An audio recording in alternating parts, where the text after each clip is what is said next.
So, you're running your very first Pinterest ad. Congratulations. But now, how do you know if they're performing if you can't even read the analytics?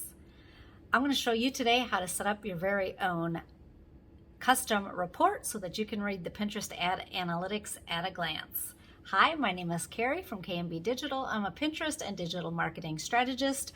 Welcome to my YouTube channel where I help you make more money with less hustle using Pinterest. So I remember a year and a half, 2 years ago, when I can't even remember when I started using Pinterest ads, but I remember looking at the graph and totally confused. I know, like, sometimes I would think things disappeared, and that was because I didn't have the settings right. So I'm going to help you fast track it all. I'm going to do a quick walkthrough and show you how to create your own custom dashboard based on whatever it is you're running, whether it's leads, sales or product sales, whatever it is. We're going to head over there now. Okay, so we are in my account and yours should look very similar. So the very first thing I want to run through is the top, because these get confusing because you switch things up here and then you switch things down there. The first thing you want to look at is you want to make sure that the date is set to whatever date frame you want to track. So if it's the last 30 days, is it the last 14 days? You can choose specific days if you wanted to pick like the times you are running ads, whichever. So this is for the days. Then the objective, you're going to pick what type of campaign. Usually I run consideration or conversion campaigns. You could pick those two. If you run catalog sales, choose whichever campaign you're running. Then the status, you can have all, usually mine are defaulted to all, and it just shows everything. So if you want to clean that up and only look at what's active, you could just unclick these and you could see what you're currently running as active and approved. And then the conversion settings, it says right here, 30 days. Usually I pick one of two conversion windows. Usually I pick a 30, 30, 30. Or you can see there's a whole lot to choose from, or I would pick like a 771. And so what this means, it will tell you right here, optimized for people on Pinterest to convert 30 days after they click on your ad, 30 days after they engage with your ad, and 30 days after they view your ad. So basically this is, you would want a larger conversion window if you had a more expensive product, because basically you want to try to figure out the time frame between the time they click on your ad to when they actually purchase. And so a lot of clients I have, they'll have courses at $4.97 or higher. I like to use this window. If I'm just tracking for leads, I would pick like a 771, or you could pick like a 711. Basically, they've clicked on your ad and then, or one day after they view your ad. So usually if it's a lead, they're going to convert pretty quick. So you can choose whichever one you like, and then you'll hit apply.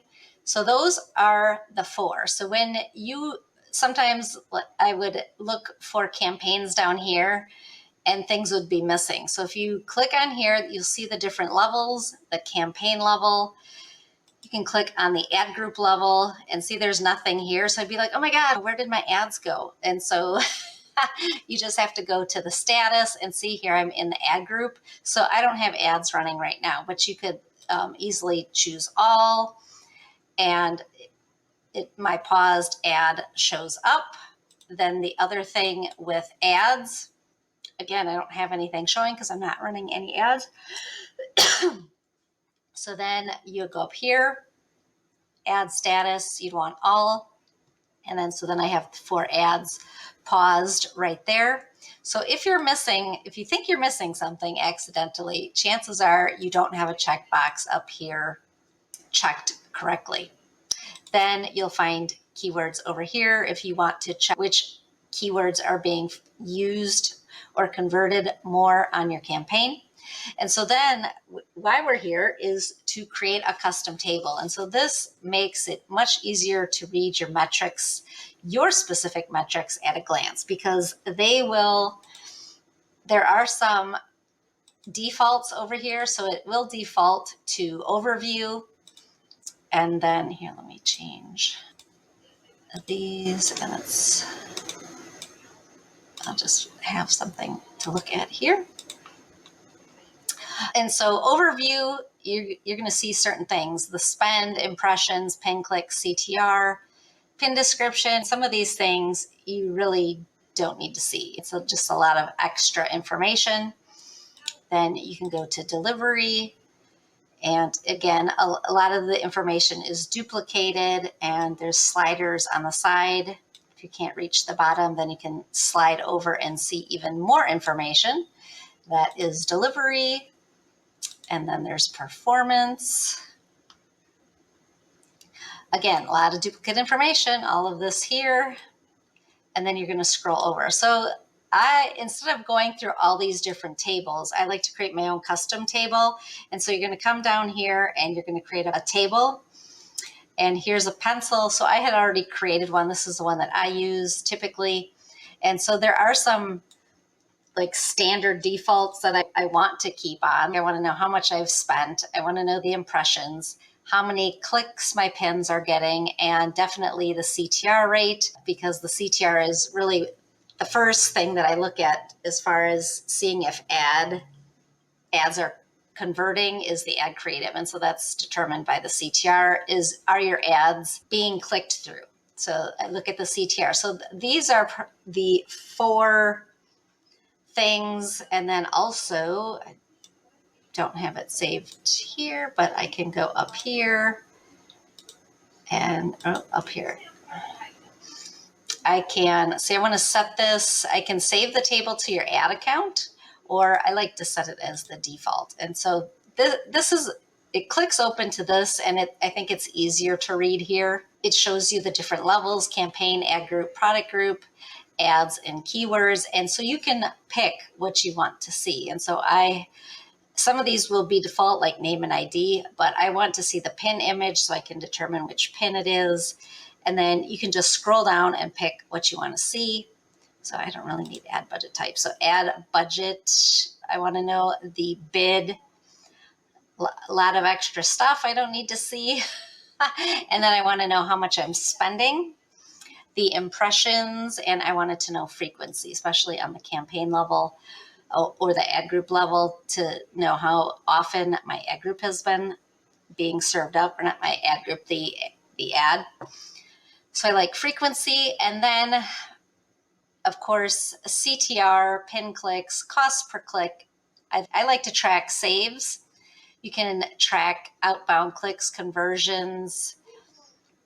If you are running video ads, you can check that. And then some of these other things, it really depends on what type of campaign you're running. If you're running e-com, or I usually don't run e-com ads, but I can show you there. So here, again, paid engagement, we're already tracking that. Earned engagement, I don't track that.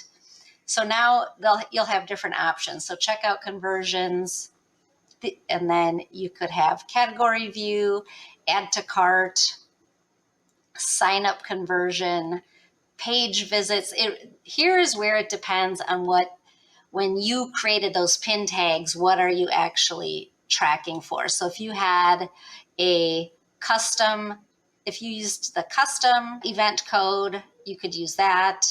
I think there's an unknown. A lot of these, you can see they're all blank. I don't use those. I don't use custom conversions.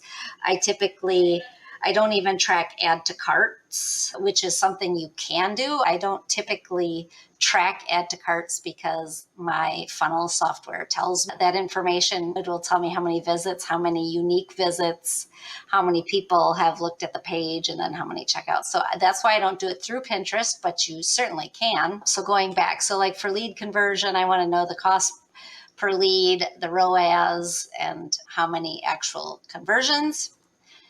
That would be for like a lead magnet. Then as I scroll up, let's see, or you could do sign up. So here it depends. I'm going to click that one too. So it depends. Actually, I'm going to unclick leads because I don't use that. I try to be consistent on what event code you use. Do you use the event code leads or do you use the event code sign up? I usually use the event code for sign up. So that's what I want to track, because if I have leads checked, it's going to show up as zeros because I'm not using that event code because it's pulling from your event code. So here, add to cart, you could pick these for your add to cart if you want. Category checkout. So if you have a course or some product that you're selling and you want to know the checkouts, you could easily put the cost per action for checkout, ROAS, how many actual checkouts there were, and the order value. I like to track that. I don't track earned engagement or paid engagement. And then this is total engagement or overall performance. This is like the defaults. And so once you go through, you can, even if you save the table, you can come back and choose or unclick to make it custom to whatever you want. If you realize, oops, I forgot something, then what you're going to do, scroll down to the bottom, hit save. And so these have been saved. If you are creating a new table for the first time, it's going to prompt you to name it. And then you can go up here to the very top. There's a big long list here. Okay. So, so then you can create a new custom table. If you're running a mix of lead magnets versus products or whatever, definitely create different tables so you don't have to see all of the metrics for all of the things. And that is basically all there is to it, to create a custom table. And again, I like to save it as the default so that when I do go back to my reporting, I won't have to change the table view. It'll just automatically go here and I can see exactly what I want to see. So that is the tutorial. Thank you. Welcome back. I hope that quick tutorial helped you set up your own custom dashboard. And again, if you have any questions or comments, I'll leave them in the box below. If you are interested in getting started with Pinterest, I would love for you to sign up for my 5 things you need to know before setting up Pinterest ads so that you don't waste money. That link is below in the box. Also, while you're here, please subscribe to my channel so you can get notifications when the next video drops. Thanks a lot. Bye.